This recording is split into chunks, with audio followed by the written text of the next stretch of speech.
Hello everyone. तो आज हम लोग क्लास 12 का एक नया चैप्टर स्टार्ट करने वाले हैं and the chapter is chemical kinetics.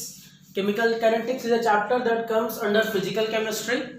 तो बहुत इंपॉर्टेंट चैप्टर है क्योंकि तो उससे पहले पता करते हैं व्हाट इज केमिकल काइनेटिक्स। तो मैंने कुछ पोर्शंस लिखा हुआ है जो आज के लेक्चर में हम लोग कवर करेंगे। So what is chemical kinetics? Chemical kinetics is a branch of chemistry which deals with the study of rate of reaction and their mechanism. तो हम लोग क्या लिख सकते हैं इसको? What is chemical kinetics? Chemical kinetics is a branch of chemistry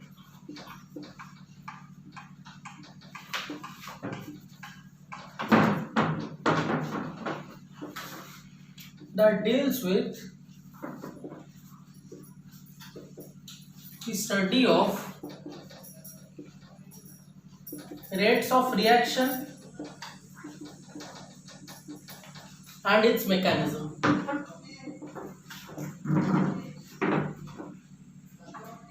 ठीक है, that is known as chemical kinetics. So what is the study of rate of reaction and what is mechanism? तो मैकेनिज्म क्या है वो तो धीरे धीरे आगे आगे जैसे हम लेक्चर्स बनाएंगे वैसे ही पता चलेगा व्हाट इज मैकेनिज्म, कि कैसे एक रिएक्शन फॉर्म हो रहा है, that is known as the mechanism. But what is the rate of reaction? तो एक रिएक्शन का रेट क्या है? देखो बेसिकली ये है कि बहुत सारे रिएक्शंस हैं। रिएक्शंस में क्या होता है, जैसे कि मैं बोलूँगा कोई रिएक्शन बहुत फास्ट हो रहा है, that is very fast reaction, you can say in that case the rate of reaction is very fast. Okay, अगर मैं बोलूँगा कि कोई रिएक्शन बहुत स्लो हो रहा है, in that particular case the rate of reaction is very slow. ठीक है, and there are some reactions in which the rate of reaction is moderate. ठीक है, तो अगर हम लोग रेट ऑफ रिएक्शन के हिसाब से रिएक्शंस को कैटेगराइज करेंगे तो क्या क्या मिलेगा? हमें मिल जाएगा very fast reaction, moderate reaction and slow reactions. ठीक है, इसके एग्जांपल्स आप लोग बुक से देख सकते हो, दिस इज वेरी सिंपल। ठीक है, so what is rate of reaction पढ़ेंगे हम लोग अभी। Alright, okay, one second. Chemical kinetics एक बहुत इंपॉर्टेंट चैप्टर है, इसी चैप्टर से क्वेश्चन श्योर आता है और and this is very basic and very important. Okay, so what is rate of reaction? अच्छा देखते हैं। तो मान लो मेरे पास एक रिएक्टेंट है, ठीक है, रिएक्टेंट से मुझे प्रोडक्ट मिल रहा है। ठीक है, एक केमिकल रिएक्शन हो रहा है जिसमें रिएक्टेंट से मुझे प्रोडक्ट मिल रहा है। तो एक केमिकल रिएक्शन कैसे प्रोसीड होता है? The simple and basic thing is कि जो मेरे पास कॉन्सेंट्रेशन होगा रिएक्टेंट्स का वो क्या होगा? धीरे धीरे कम होगा और प्रोडक्ट का कॉन्सेंट्रेशन क्या होगा? धीरे धीरे इंक्रीज होगा। ठीक है ना, तो केमिकल रिएक्शन कैसे प्रोसीड करता है? रिएक्टेंट प्रोडक्ट्स में फॉर्मेशन होता है। बेसिकली केमिकल रिएक्शन क्या है कि एक बॉन्ड ब्रेक होता है और बॉन्ड फॉर्मेशन होता है। तो concentration of reactants decrease and the concentration of products increase, right? In this process a chemical reaction proceeds. तो हम लोग ये बोल सकते हैं कि यहाँ पे क्या हो रहा है? Decrease in concentration of reactants.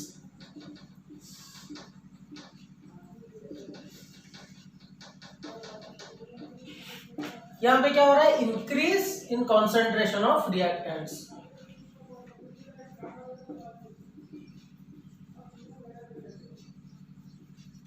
Alright, तो what is rate of reaction?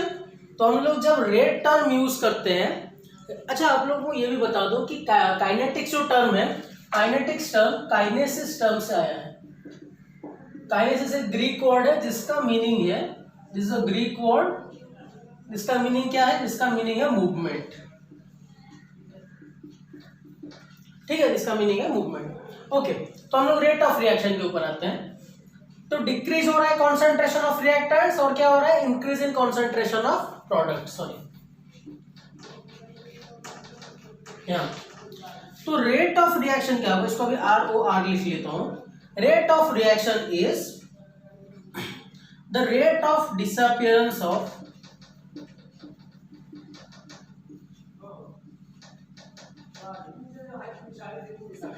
Disappearance of reactants. ठीक है, नहीं तो और क्या लिख सकते हैं? Disappearance of reactants divide by time taken, कितना टाइम में, एक particular time T1 to T2 के बीच में कितना कॉन्सेंट्रेशन डिक्रीज हुआ, किसका, रिएक्टेंट्स का।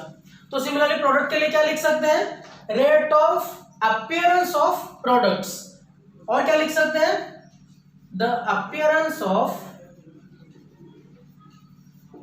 प्रोडक्ट्स डिवाइड बाई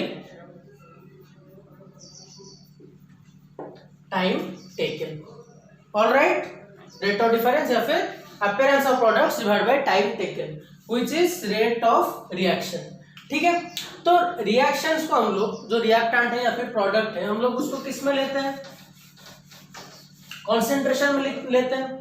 कॉन्सेंट्रेशन का फॉर्मूला क्या है, आप लोगों को पता होगा, ऑलरेडी पढ़ के आए आप लोग। Concentration equals to N divide by V, number of moles divide by volume. ठीक है, तो रेट ऑफ रिएक्शन लिखते हैं यहाँ पे, रेट ऑफ रिएक्शन। ठीक है, तो डिसअपियरेंस हो रहा है, मान लो कि ये जो रिएक्टेंट है इसको मैं R लिख लेता हूँ और यहाँ पे प्रोडक्ट को P लिख लेता हूँ। ठीक है, और मेरे पास दो टाइम है T1 एंड T2। ओके, तो T1 टू T2 के बीच में जो चेंज हुआ, रिएक्टेंट क्या होगा, कम होगा। इसका मतलब मैं क्या लिखूंगा, R2 माइनस R1। ये क्या है, rate of disappearance of reactants divide by T2 minus T1। ठीक है, अच्छा ये बताओ R2 माइनस R1 क्या होगा, नेगेटिव होगा। R2 माइनस R1 क्या होगा, नेगेटिव होगा, क्योंकि प्रोडक्ट्स रिएक्टेंट्स क्या हो रहे हैं, कम हो रहा है, तो इसका मतलब R2 माइनस R1 नेगेटिव होगा, तो इसलिए यहाँ पे नेगेटिव सिंबल लगा देते हैं। ठीक है, तो इसको हम लोग क्या लिख सकते हैं, del R by del T। Del R मतलब rate of, sorry, del R मतलब change in concentration of reactants. ROR को और भी क्या लिख सकते हैं, P2 minus P1 by T2 minus T1, क्योंकि रेट ऑफ रिएक्शन को हम लोग पॉजिटिव बनाएंगे। देखो ये नेगेटिव क्वांटिटी है तो इसमें नेगेटिव सिंबल लगाएंगे, इसका मतलब ये है कि डिसअपियर हो रहा है। ठीक है, तो P2 minus P1 equal to T2 minus T1, तो क्या लिख सकते हैं, del P by del T। ठीक है, ऑल राइट। देखो जितना डिसअपियरेंस यहाँ पे हो रहा है उतना अपीयरेंस वहां पे हो रहा होगा, सिंपल सी बात है, क्योंकि रिएक्टेंट्स डिक्रीज करता है तब तो प्रोडक्ट फॉर्मेशन होगा ना। अगर रिएक्टेंट्स कम होगा तो वो किस में फॉर्मेशन होगा, ऑब्वियसली प्रोडक्ट्स में फॉर्मेशन होगा। ठीक है, तो ये जितना डिसअपियर होगा उतना वहां पे अपीयरेंस होगा, तो हम लोग इसको क्या लिख सकते हैं, यहाँ पे लिख सकते हैं rate of reaction equals to del R minus del R by del T equals to del P by del T। ये फॉर्मूला हो जाएगा। Alright, rate of reaction equal to change in concentration of reactant by time taken. ठीक है, rate of reaction. और यहाँ पे जो rate of reaction है उसको हम लोग बोलते हैं एवरेज रेट ऑफ रिएक्शन। क्या बोलते हैं इसको, एवरेज रेट ऑफ रिएक्शन। उसको कभी कभी R एवरेज भी ऐसे लिखते हैं। ठीक है, एवरेज रेट ऑफ रिएक्शन। ठीक है, तो इंस्टेंटेनियस क्या होगा, इंस्टेंटेनियस ऑब्वियसली आप लोगों ने फिजिक्स में पढ़ा ही होगा क्लास 11th में। ठीक है, तो अगर मैं इंस्टेंटेनियस बोलूंगा, कहाँ पे लिखते हैं, यहाँ पे लिखता है, वेट। तो अगर मैं क्या लिखूंगा यहाँ पे, instantaneous, instantaneous rate of reaction, तो क्या होगा यहाँ पे, it will be minus dR by dt, या फिर क्या हो सकता है प्लस TP बाई dt। ठीक है, एक पर्टिकुलर इंस्टेंट में कितना हो रहा है, अगर मैं यहाँ पे डेल T टेंस टू 0 कर दूंगा इस केस में, तो ये फॉर्म आएगा मेरे पास। ठीक है, अगर आप लोगों ने मैथमेटिक्स में लिमिट्स पढ़ा होगा तो ये आराम से समझ जाओगे आप लोग कि एक पर्टिकुलर इंस्टेंट में, जैसे कि मेरा रिएक्शन का कॉन्सेंट्रेशन कम हो रहा है, यहाँ पे प्रोडक्ट्स का कॉन्सेंट्रेशन बढ़ रहा है, एक पर्टिकुलर इंस्टेंट में मैं चेक करूंगा in a very short period of time. ठीक है, जहां पे delta T almost equals to zero, वो जो गैप है ना वो gap almost equals to zero होगा, वो क्या होगा, instantaneous rate of reaction, and this is a derivative term, ठीक है ना, कैलकुलस से रिलेटेड है, लिमिट्स एंड कैलकुलस। तो सिंपली ये क्या हो गया, this is average rate of reaction and this is instantaneous rate of reaction, ठीक है। आई होप आप लोग यहां तक क्लियर हो, ऑल राइट।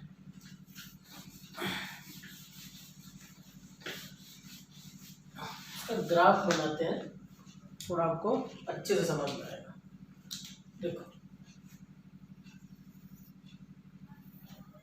ठीक है, मैं यहाँ पे ले लेता हूँ कॉन्सेंट्रेशन ऑफ रिएक्टेंट्स, यहाँ पे ले लेता हूँ टाइम, यहाँ पे क्या करता हूँ कॉन्सेंट्रेशन ऑफ प्रोडक्ट्स ले लेता हूँ, कॉन्सेंट्रेशन ऑफ प्रोडक्ट्स, और यहाँ पे ले लेता हूँ टाइम। ऑलराइट, देखो यहाँ पे क्या होगा, तो पहले कॉन्सेंट्रेशन का अमाउंट कुछ था, किसका, रिएक्टेंट के लिए, वो धीरे धीरे क्या होगा, कम होगा, ठीक है। तो प्रोडक्ट का क्या स्टार्ट होगा, जीरो से स्टार्ट होगा क्योंकि प्रोडक्ट्स बना नहीं है, फिर धीरे धीरे क्या होगा, से होगा, ठीक है ना। ये रिएक्टेंट के लिए, ये प्रोडक्ट के लिए। तो मैं क्या करता हूं अभी, जैसे कि ये एग्जांपल लिया था हम लोगों ने, मैं दो टाइम ले लेता हूं, एक टाइम ले लेता हूं T1, एक टाइम ले लेता हूं T2, ठीक है। देखो यहाँ थोड़ा सा हो गया,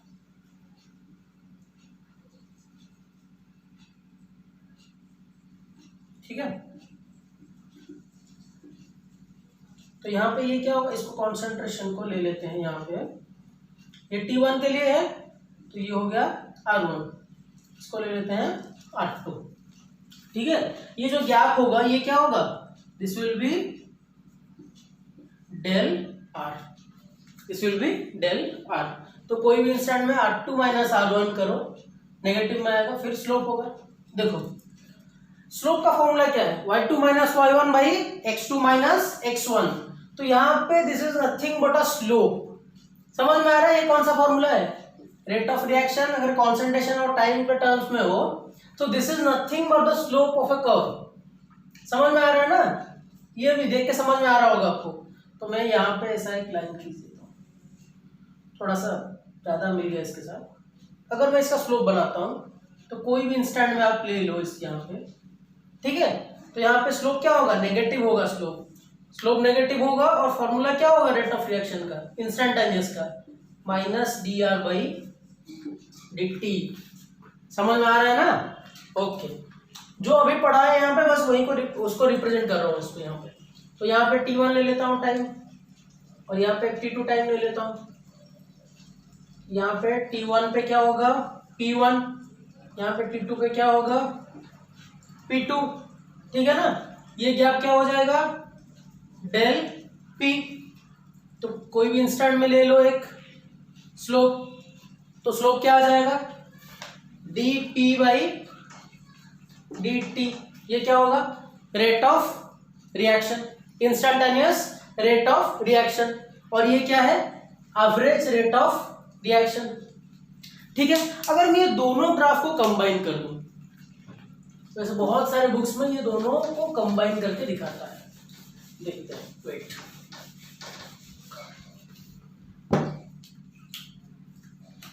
देखो 11th में केमिकल इक्विलिब्रियम चैप्टर में आपने ये पढ़ा होगा, ये कॉन्सेंट्रेशन ऑफ प्रोडक्ट्स,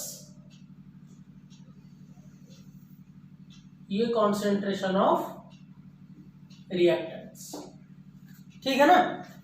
देखो ये वही तो है, मैंने अलग अलग कर दिया बस, ठीक है। अब दोनों को कंबाइन कर दिया, ये है कॉन्सेंट्रेशन और ये है टाइम, ठीक है, ओके, ऑल राइट। तो आई होप यहां तक आप लोगों को अच्छे से समझ में आ गया होगा, ओके। तो हम लोग रिप्रेजेंटेशन सीखते हैं, कैसे रिप्रेजेंट करना है।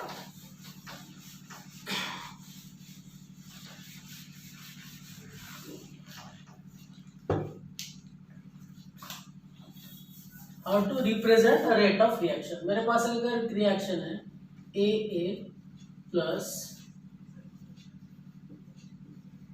PB give rise to c C plus d of D. तो इसका रेट ऑफ रिएक्शन हम लोग कैसे लिखेंगे, मैं पहले लिख लेता हूं, फिर उसके बाद एग्जांपल के साथ आपको समझा दूंगा।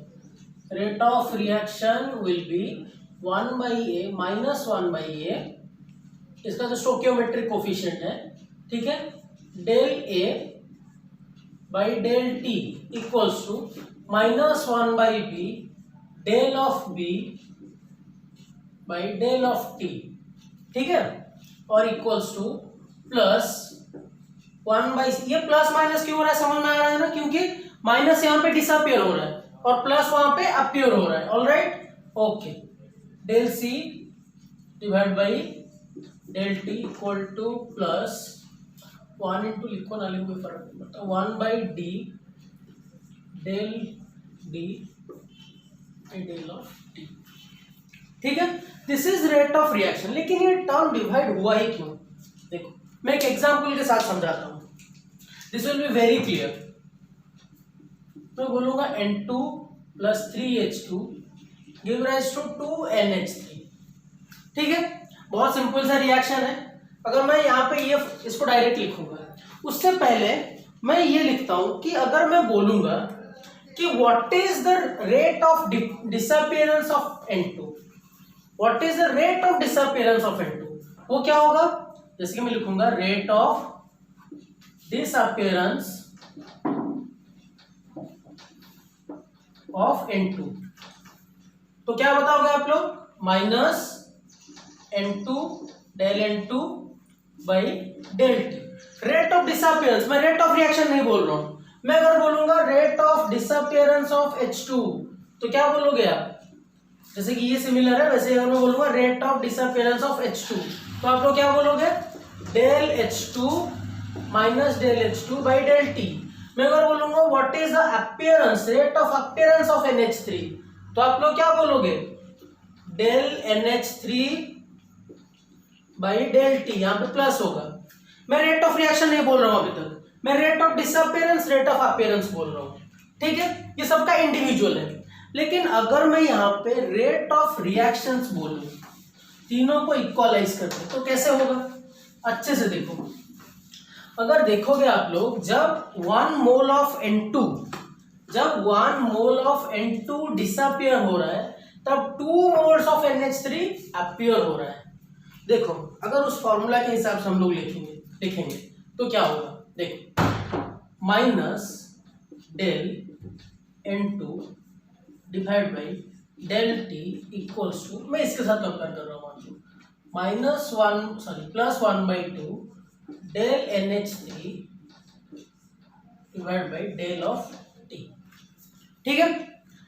अगर मैं 2 को यहां पे ले आता हूं तो 2 into rate of disappearance of N2 equal to rate of disappearance of appearance of NH3, मतलब N2 जितने टाइम में डिसअपियर हो रहा है उसमें 2 मल्टीप्लाई करूंगा उसके रेट में तो NH3 हो रहा है। ऑब्वियसली इसका 1 मोल डिसअपियर होता तो इसका 2 मोल अपीयर हो जा रहा है, ठीक है ना, तो ऑब्वियसली इसका रेट तो बहुत फास्ट होगा इंडिविजुअली।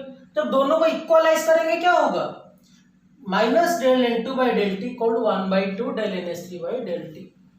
देखो फिर से बताता हूँ, ये 2 को मैं यहाँ पे मल्टीप्लाई कर रहा हूँ, अगर मान लो 2 into minus del N2 by del T equals to del NH3 by del T.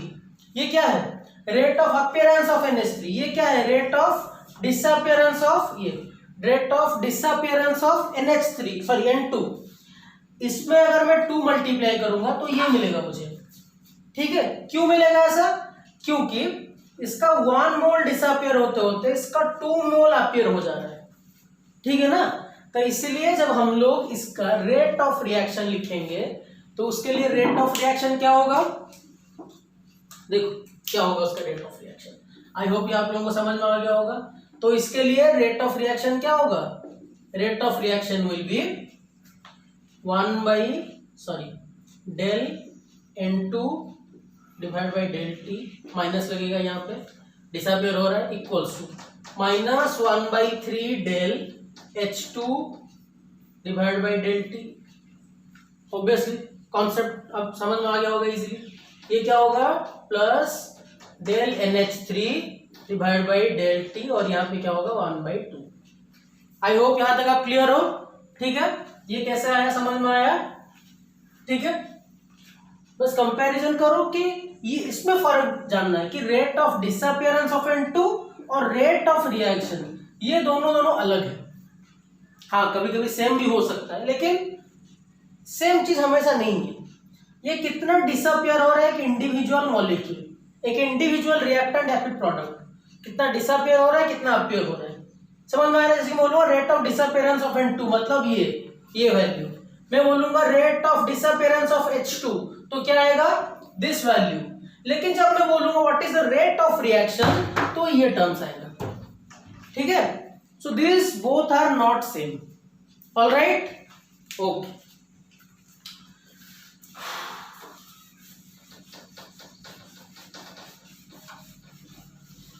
तो रेट ऑफ रिएक्शंस का यूनिट क्या होगा, बहुत सिंपल है, जल्दी से बता दो। रेट ऑफ रिएक्शंस का यूनिट क्या होगा, what will be the reaction units of rate of reaction. Rate of reactions का यूनिट क्या होगा, concentration by time. Concentration is nothing but N/V। Concentration को हम लोग क्या लिख सकते हैं, मोल्स लीटर इनवर्स। तो ऊपर में क्या होगा मोल्स लीटर इनवर्स, और नीचे क्या है टाइम है, तो क्या होगा यहाँ पे सेकेंड इनवर्स होगा। समझ में आया ना। Rate of reaction equal to N/V divide by time, concentration by time, moles by litre divide by second, तो ये होगा moles litre inverse second inverse. Alright, I hope यहां तक आप क्लियर हो। Alright, okay. तो उसके बाद देखेंगे factors affecting rate of reaction.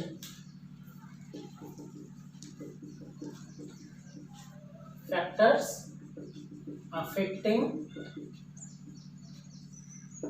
ROR। तो पहला है concentration of reactants. First one is concentration of reactants.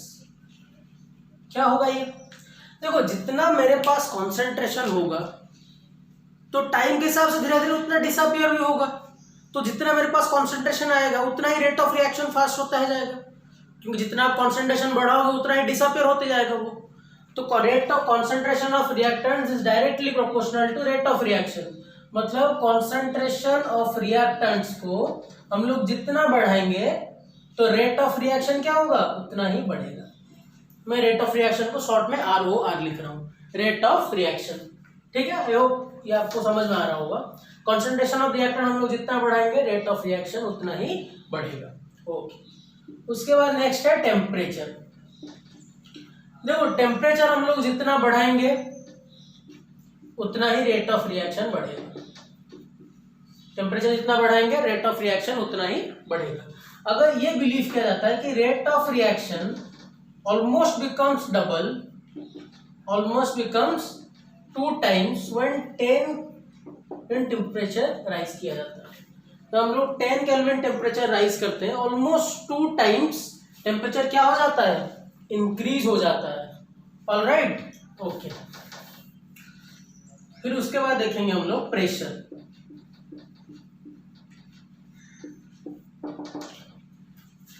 इसको आप कोरिलेट कर सकते हो। देखो pressure is inversely proportional with volume. ठीक है, pressure is inversely proportional with volume. Boyle's law पढ़ा होगा आपने, ideal gas equation PV equals to nRT। कहीं से ले लो बॉयल्स लॉ से, P is inversely proportional with volume. अच्छा, कॉन्सेंट्रेशन का फॉर्मूला क्या था, C इक्वल्स टू N/V। इसका मतलब कॉन्सेंट्रेशन भी क्या है वॉल्यूम के साथ इनवर्सली प्रोपोर्शनल है।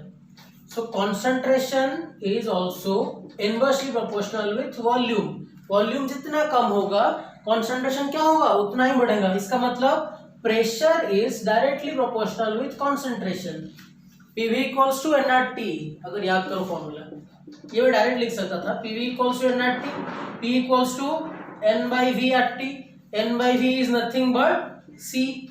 तो P is equal to CRT, pressure is directly proportional with concentration. ठीक है, तो यहाँ पे प्रेशर क्या होगा, डायरेक्टली प्रोपोर्शनल विथ कॉन्सेंट्रेशन। अब देखो, अगर मैं प्रेशर बढ़ाऊंगा, if I will increase pressure, तो प्रेशर के साथ वॉल्यूम क्या होगा, वॉल्यूम विल डिक्रीज। अगर वॉल्यूम डिक्रीज हुआ, कॉन्सेंट्रेशन क्या होगा, इंक्रीज। हालांकि अभी तो बोला मैं pressure is directly proportional to concentration, इसे डायरेक्टली हम लोग कंक्लूड कर सकते हैं। अगर कॉन्सेंट्रेशन इंक्रीज हुआ तो रेट ऑफ रिएक्शन क्या होगा, इंक्रीज होगा।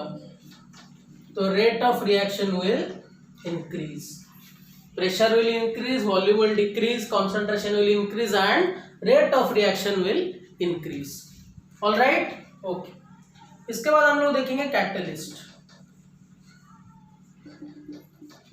Normally most of the catalyst के प्रेजेंस में रेट ऑफ रिएक्शन क्या होता है, बूस्ट होता है, स्पीड अप होता है। ठीक है, तो प्रेजेंस ऑफ कैटलिस्ट बूस्ट्स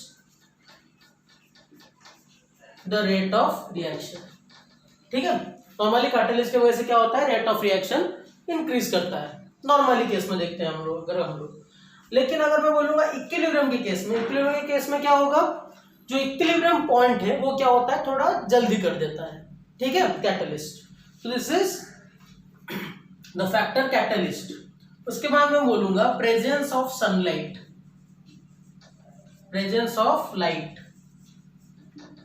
देखो, बहुत सारे रिएक्शंस लाइट के प्रेजेंस में होता है। Light is a form of energy, we can say that energy, light energy, we can what we can say, E equals to h nu, h is Planck's constant and nu is frequency। तो अगर हम लोग light energy को use करेंगे कोई भी reaction में, तो वहां पे क्या होगा, chemical reaction is nothing but the formation of new bonds and the breaking of old bonds. तो अगर हम लोग लाइट एनर्जी यूज करेंगे तो लाइट एनर्जी क्या करेगा, उस बॉन्ड को तोड़ने में हेल्प करेगा। इसका मतलब rate of reaction will increase. तो प्रेजेंस ऑफ लाइट की वजह से क्या होगा, रेट ऑफ रिएक्शन इंक्रीज होगा। देखो, जैसे कि मैं एक एग्जांपल लूंगा, H2 और Cl2 का रिएक्शन। H2 और Cl2 क्या होता है, इन एब्सेंस ऑफ लाइट वो रिएक्शन नहीं कर पाते हैं। जब H2 बहुत स्लो रिएक्शन है, जब H2 और Cl2 in presence of light reaction करते हैं, the reaction is very fast and they can react properly due to the presence of light. Okay, another factor is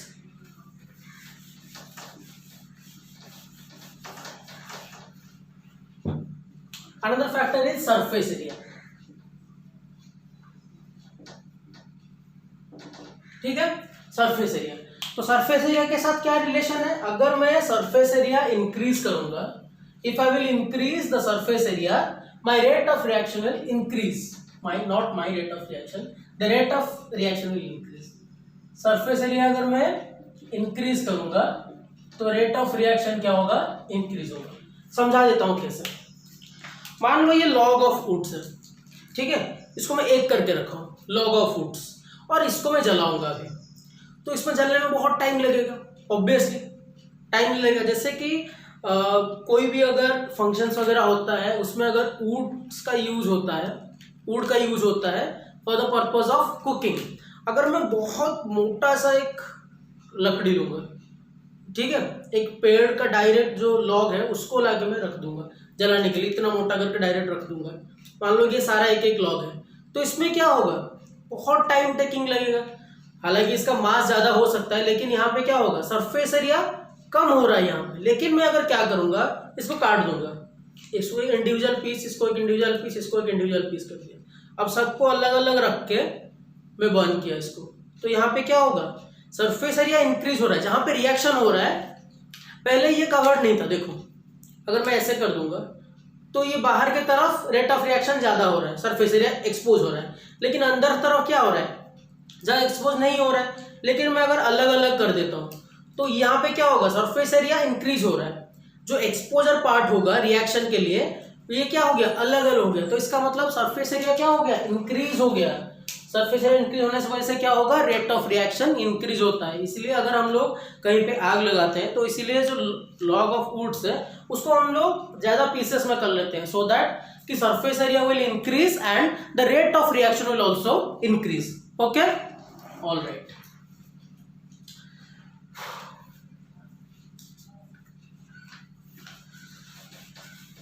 another factor is nature of substance, कि substance का nature क्या है। अगर मैं बोलूंगा what is the nature of substance,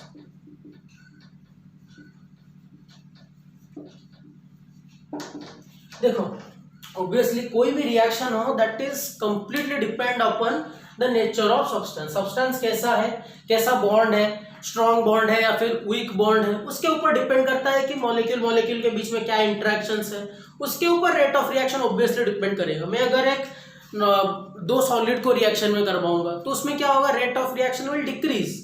लेकिन अगर मैं गैस के केस में कराऊंगा तो क्या होगा, वहां पे मॉलिक्यूल मॉलिक्यूल के बीच में force of interaction is not that much as compare to the solids, तो वहां पे रेट ऑफ रिएक्शन क्या होगा, the rate of reaction will increase.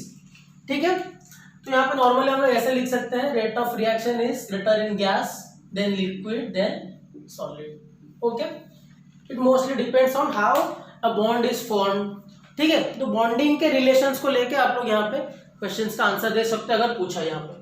और nature of factors affecting the rate of reaction से क्वेश्चन आते हैं, ऐसा नहीं कि यहाँ पे नहीं आएगा क्वेश्चन। जैसे कि सरफेस एरिया को रिलेट करके एक बार क्वेश्चन आया था, ठीक है, कि लॉग ऑफ फूड्स का क्वेश्चन। तो वैसे ही every factor is important. Alright, okay. उसके बाद हम लोग देखेंगे रेट कांस्टेंट। क्या है ये term, what is rate constant. देखो रेट कांस्टेंट का और भी दो तीन नेम है, जैसे कि इसको बोलते हैं और वेलोसिटी कांस्टेंट, और इसको बोलते हैं velocity coefficient,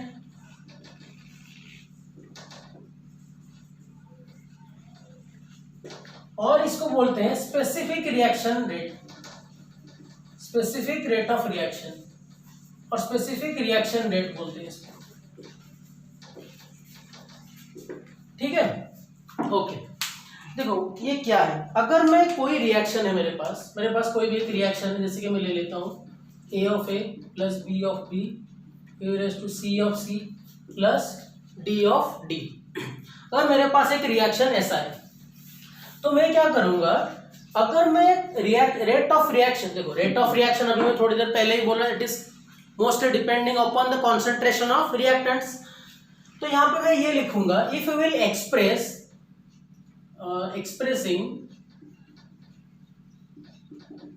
rate of reaction in terms of concentration of reactants is known as rate law। क्या मीनिंग है इसका, अगर मैं लॉ ऑफ मास एक्शन यहां पे लगा दूंगा मैं और मैं लिखूंगा rate of reaction is directly proportional to concentration of A, और यहाँ पे B लिख लेता हूं, और यहाँ पे एक स्पेसिफिक कॉन्सेप्ट मैं आपको बताऊंगा, to the power X to the power Y। यहाँ पे आप लोगों की यहाँ पे AB और यहाँ पे XY कैसे आ गया। देखो रेट ऑफ रिएक्शन को अगर मैं किसके टर्म में, कॉन्सेंट्रेशन ऑफ रिएक्टेंट्स के टर्म में एक्सप्रेस करूंगा, ये टोटल टर्म को मैं क्या बोलूंगा, रेट लॉ और रेट एक्सप्रेशन, ये इसको मैं क्या बोलूंगा, रेट लॉ और रेट एक्सप्रेशन। ठीक है, रेट लॉ और रेट एक्सप्रेशन। ठीक है, लिख लेता हूं रेट लॉ और रेट एक्सप्रेशन। लेकिन अगर यहां पर देखो कांस्टेंट ऑफ प्रोपोर्शनलिटी लगाते हैं, rate of reaction equals to K A to the power X B to the power Y। तो आप लोग बोलोगे यहाँ पे A और B क्यों नहीं हुआ, स्मॉल A और स्मॉल B क्यों नहीं हुआ। देखो ये हो सकता है, मैं ये नहीं बोल रहा हूं कि नहीं होगा। X and Y can be, और मे भी लिख देते हैं, may be equal to A and B, और मे नॉट बी, और may not be equal to A and B। मतलब X और Y A और B के साथ इक्वल हो सकते हैं और नहीं भी हो सकते हैं। This is completely experimental. देखो मोस्ट ऑफ द केस में क्या हो जाता है, X और Y A और B के साथ ऑलमोस्ट मिल जाते हैं, लेकिन ये हर केस में नहीं होता। ठीक है, इसको याद रखना, X एंड Y क्या हो सकता है, A और B के साथ इक्वल हो सकते हैं और नहीं भी हो सकते हैं, दिस इज एक्सपेरिमेंटल। ठीक है, तो रेट ऑफ रिएक्शन को मैं ऐसे लिख लेता हूं, minus D of R by D T equals to K A to the power X B to the power Y. ठीक है, और यहाँ पे के कांस्टेंट ऑफ प्रोपोर्शनैलिटी जो है उसको हम लोग क्या बोलेंगे, ये टर्म दिस के is nothing but rate constant. यहाँ पे के क्या है, रेट कांस्टेंट और वेलोसिटी कांस्टेंट और स्पेसिफिक रिएक्शन रेट, दिस के।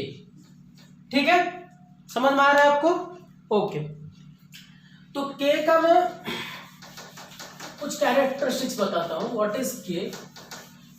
अच्छा, अगर मैं बोलूंगा डिफाइन के तो क्या करोगे, हाउ विल डिफाइन के। देखो, अगर मैं इसको 1 ले लेता हूं और इसको 1 ले लेता हूं, unity 1 to the power x is 1, 1 to the power y is 1.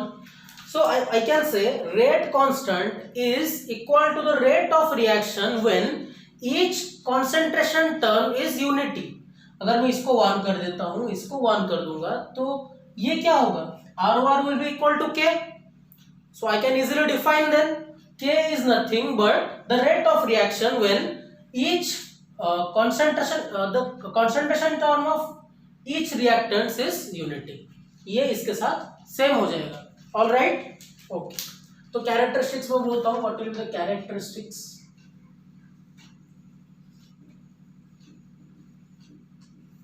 के का कैरेक्टरिस्टिक्स क्या है, देखो, फर्स्ट पॉइंट इज के का वैल्यू जितना हाई होगा रेट ऑफ रिएक्शन उतना हाई होगा, याद रखना। के का वैल्यू जितना हाई होगा रेट ऑफ रिएक्शन उतना ही हाई होगा। के डिपेंड्स अपॉन टेम्परेचर, ये आगे हम लोग आगे के लेक्चर्स में देखेंगे how it is related. K depends upon temperature, एक पर्टिकुलर टेम्परेचर के लिए पर्टिकुलर के वैल्यू होता है। Every reaction has a particular K value, every reaction has a fixed K value, a particular K value. ठीक है, and most important point is K is independent of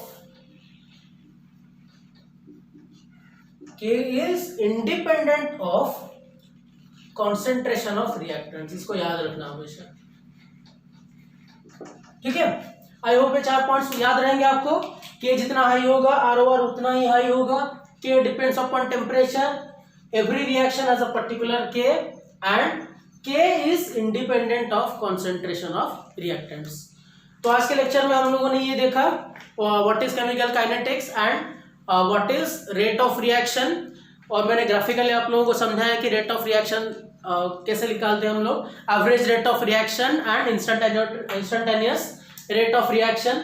फिर उसके बाद हम लोगों ने बात किया रेट कांस्टेंट के बारे में, factors affecting rate of reaction, और उसके बाद हम लोगों ने डिस्कस किया व्हाट इज रेट कांस्टेंट। और रेट कांस्टेंट आप लोग एक होमवर्क करना खुद से, डिफरेंशिएट करना रेट ऑफ रिएक्शन और रेट कांस्टेंट के बीच में। ऑल राइट, तो रेट कांस्टेंट क्या है हम लोगों ने देखा, rate expression, rate law and the characteristics of rate constant. ठीक है, तो आज के लिए लेक्चर में इतना है। अगर कुछ डाउट्स आए तो कमेंट सेक्शन में मुझे बताना, और पढ़ते रहो और हार्डवर्क करते रहो। Thank you all.